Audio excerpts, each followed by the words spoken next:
Vamos ahora con lo que ha sido el tema de la semana, y es que el viernes, con una sentencia que tomó, más de 8 horas leerla, Keiko Fujimori, quien fuera hasta hace unas semanas la mujer más poderosa del país, fue detenida preventivamente por un lapso de 36 meses. 3 años. El fallo ha sido reconocido por diversos juristas como legal, incluso a pesar de sus extremos. Marco Vázquez nos explica todos los detalles y los criterios que pesaron. En el presente caso, este despacho va a imponer prisión preventiva en contra de la investigada Keiko Sofía Fujimori Gucci por el plazo de 36 meses, por las siguientes razones. Sentencia máxima. Y va a vencer el 30 de octubre del año 2021. El mandato de prisión preventiva contra Keiko Fujimori era impensable hace solo 25 días. En consecuencia, se impone mandato de prisión preventiva contra la investigada Keiko Sofía Fujimori Gucci por el plazo de 36 meses en la investigación que se le sigue por el delito de lavado de activos agravado en agravio del Estado. Hoy es una realidad polémica que cambia todo el esquema de fuerzas políticas en el Perú. En 3 palabras, ¿cuál es su opinión sobre la resolución? Creo que los ya conocidos 3 requisitos para la medida de detención provisional se cumplen. En 3 palabras, la resolución, ¿cómo la ve? Bueno, es discutible, ¿no? Es discutible porque la ley exige 3 requisitos fundamentales que han sido extensamente desarrollados por el Tribunal Constitucional y que no le han hecho caso, ¿no? Es una decisión que se ajusta a derecho. La lectura de las razones por las cuales fue encarcelada me parecen a mí suficientes para tomar una decisión de esta naturaleza. El plazo aceptado de medida cautelar de detención provisional de 36 meses, de 3 años, sí me parece exagerado.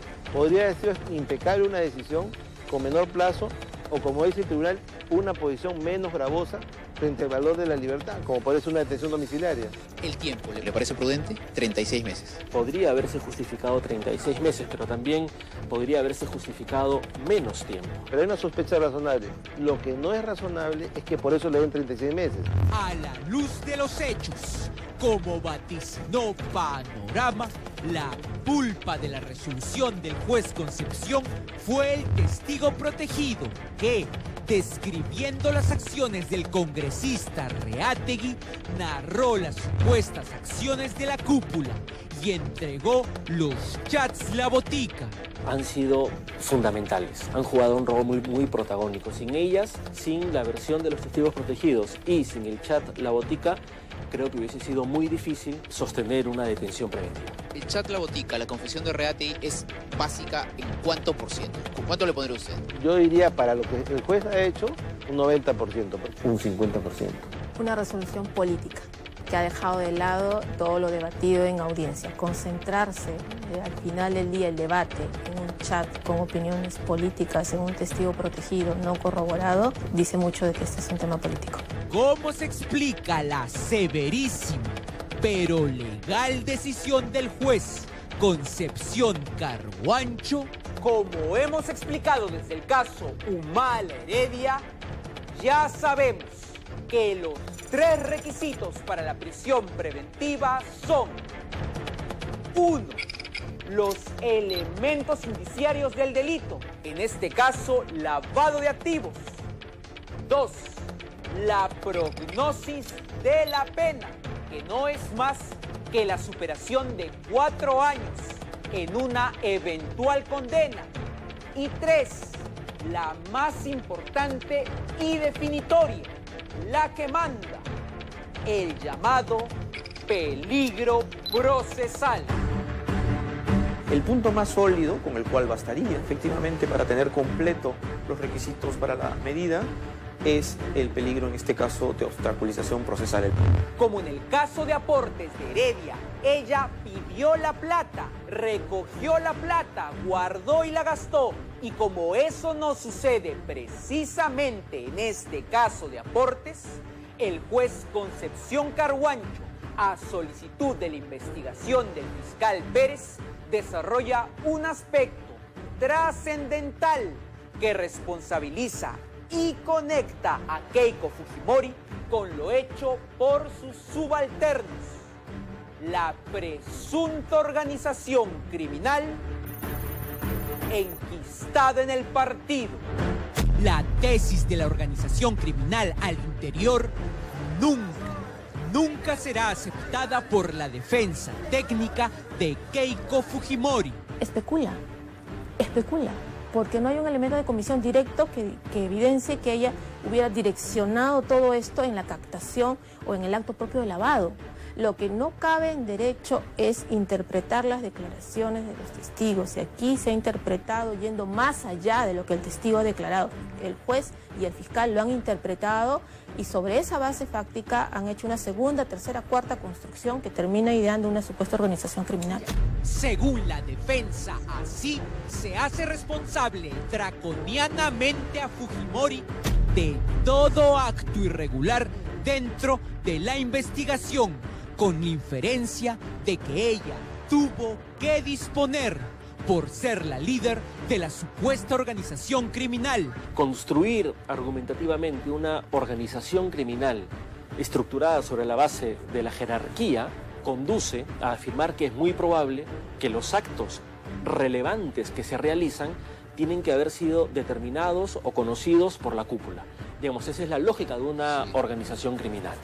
La hipótesis de la organización criminal fue anidada pacientemente por el fiscal Pérez. Fue regada por el testimonio, nuevamente, del testigo protegido 057 y ya grande, fue revitalizada por la verticalidad de órdenes expuesta en los chats de la botica. Pero lo más importante es que la hipótesis sí fue aceptada por el juez Concepción Carhuancho. ¿Esto qué cosa quiere decir entonces? De que estos actos de lavado habrían sido realizados dentro del marco de una presunta organización criminal. No del partido político, sino de esta estructura criminal de facto paralela. Existen elementos de convicción sobre el poder de mando que habría tenido esta investigada sobre esta estructura criminal vertical.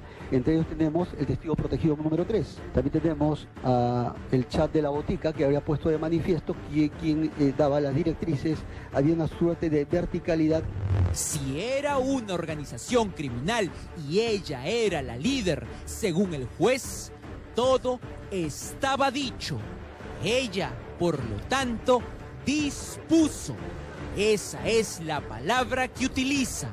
Dispuso la recepción del dinero sucio y el lavado. Habría dispuesto pues la recepción de dichos fondos a través de Yoshiyama Tanaka y de Bedoya Kame, conjuntamente con su cúpula, con la cúpula de la organización criminal de facto paralela, en la que habría dispuesto esta recepción del dinero ilícito y la colocación de dichos montos en la campaña presidencial, mediante aportes fraudulentos y actividades, rifas, cócteles, siendo una suerte de maquinadora, autora de una estructura de poder para que otros hagan materialmente esas conductas.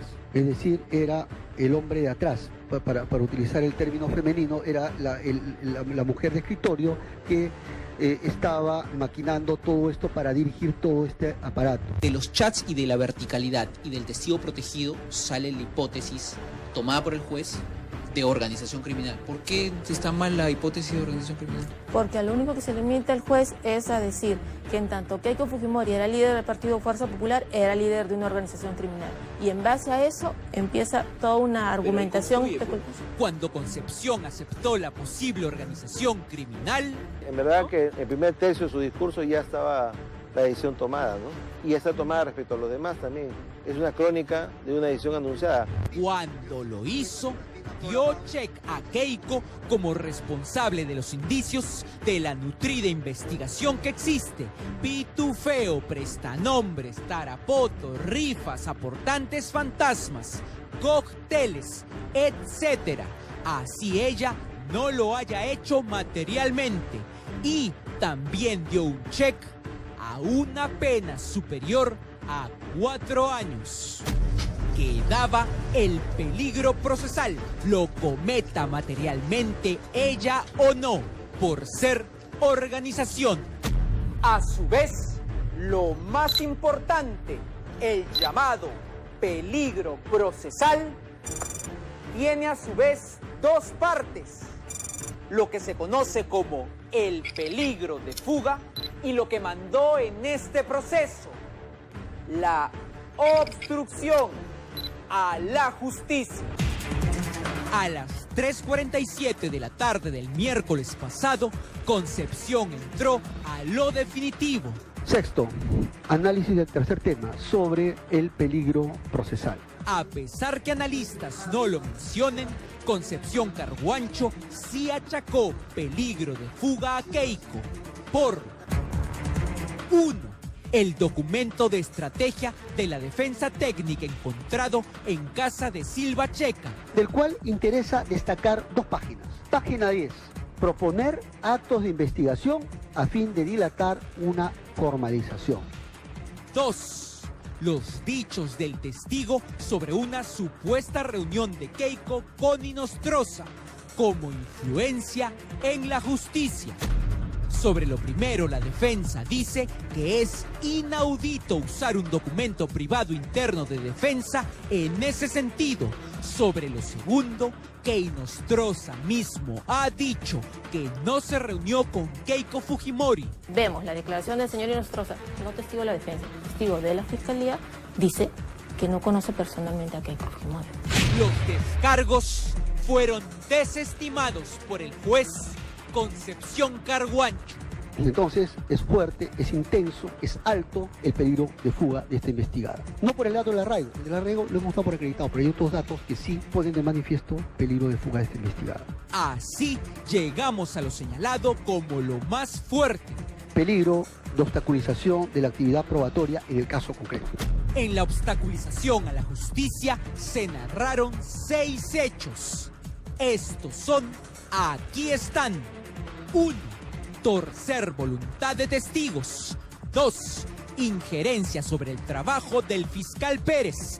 3. El caso del miedo del testigo protegido. 4. Los informes técnicos a favor de Fuerza 2011 de la OMPE. 5. La pericia contable también a favor de Fuerza 2011. 6. La perturbación de la congresista Luz Salgado en el allanamiento al local de Fuerza Popular de Paseo Colón. En ninguno se observa el nombre ni sindicación directa a Fujimori. Sin embargo, como dijimos, ella sería responsable por la hipótesis de líder de la organización. Hay hechos de menor magnitud, como que Luz Salgado le dijo a Pérez que allanaba un partido político, que no se estaba metiendo con cualquiera. Igual entró a la obstaculización. Decirle al fiscal que no sabe con quién se mete, un poco que nos lleva a interpretar otra cosa. Nos lleva a interpretar de que pretende amedrentar al fiscal para que no cumpla con sus funciones. Para el juez, además, tuvo que haber influencia en la OMPE para lograr informes como certificados de buena conducta de Fuerza 2011 y sus aportes. ¿Qué nos lleva a inferir de que tuvo que haber existido cierto nivel de influencia para legalizar, para obtener estos informes de favor? Lo que nos deja nuevamente con lo sustancial. Los testigos de Tarapoto, que fueron detenidos preliminarmente y que en Lima algunos abogados desconocidos los indujeron a decir mentiras. Obstaculización sobre testigos para torcer su voluntad. Pero que decidieron al final contar la verdad de los aportes que hicieron. El miedo del testigo que cuenta las acciones de Rolando Reátegui. También vamos a tener el caso del testigo protegido, teme por su vida e integridad de su familia. Y el chat La Botica. Úrsula Letona, oficial para salir a chancar, Pierre Figari, y con el doc en la mano dar las entrevistas y joderlo, deslegitimarlo, que hay una consigna de desprestigiar a un funcionario. Y bajo esta lógica se advierte cierto peligro de obstaculización a la actividad probatoria de manera directa. Así volvemos al principio. Chat La Botica, la confesión de Reátegui es básica en cuánto por ciento. ¿Cuánto le pondría usted? Yo diría para lo que el juez ha hecho, un 90%. Keiko Según el juez, no puede abstraerse de estas responsabilidades, así no lo haya hecho materialmente, pues en la lógica de organización criminal que él aceptó, ella es la supuesta líder y ella controla y dispone. ¿Cómo se puede entender perder la libertad bajo esa probable inferencia? ¿Cómo yo responsabilizo de eso a Keiko Fujimori si ella, de acuerdo a los testimonios que conocemos, no lo hizo? Colegimos que ella es la presidenta del partido y que ergo ella lo hizo.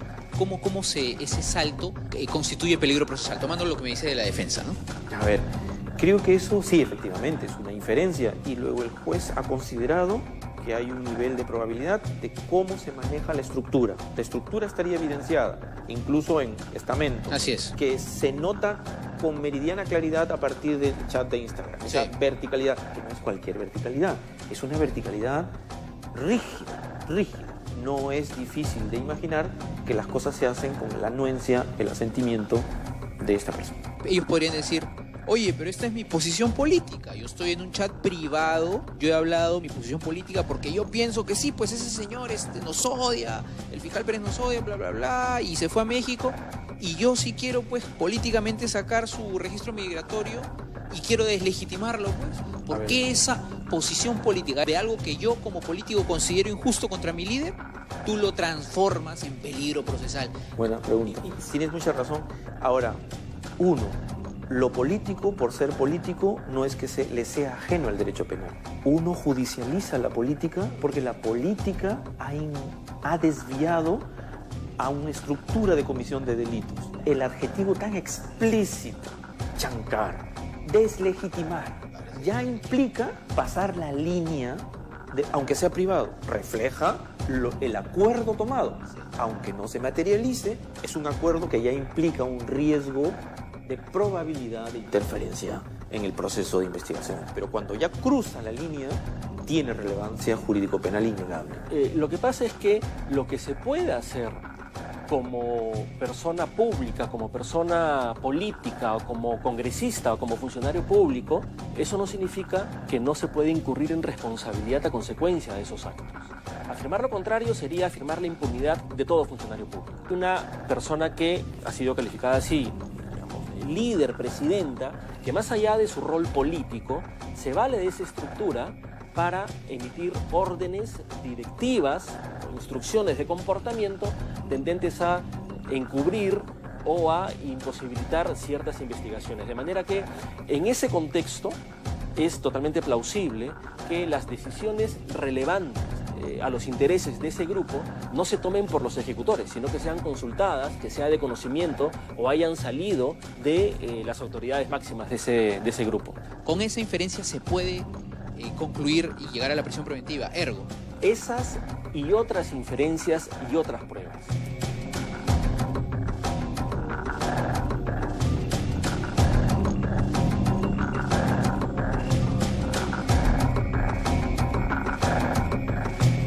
Las diferencias con el caso Heredia o Humala Heredia, a pesar de ser el mismo delito, son notablemente diferentes. En cuanto a tiempo, a los Humala Heredia 18 meses, a Keiko Fujimori 36, al número de personas por las que se pide prisión. En el otro caso, pues era la pareja, la expareja presidencial, como los llamaban, y en este caso, Keiko Fujimori y 11 personas más entre estos asesores, no el hermano ni la mamá que aparecían en esos documentos. El grado de involucramiento también de cada uno y el escalamiento que se dio en el caso de los Humala Heredia, que fue pues primero comparecencia restringida, se amplió impedimento de salida del país y luego la detención preventiva, cosa que en este caso tampoco ha ocurrido, entre otras diferencias más. Ahora, la pregunta de fondo es, ¿eso la hace ilegal o irregular? Pues de ninguna manera.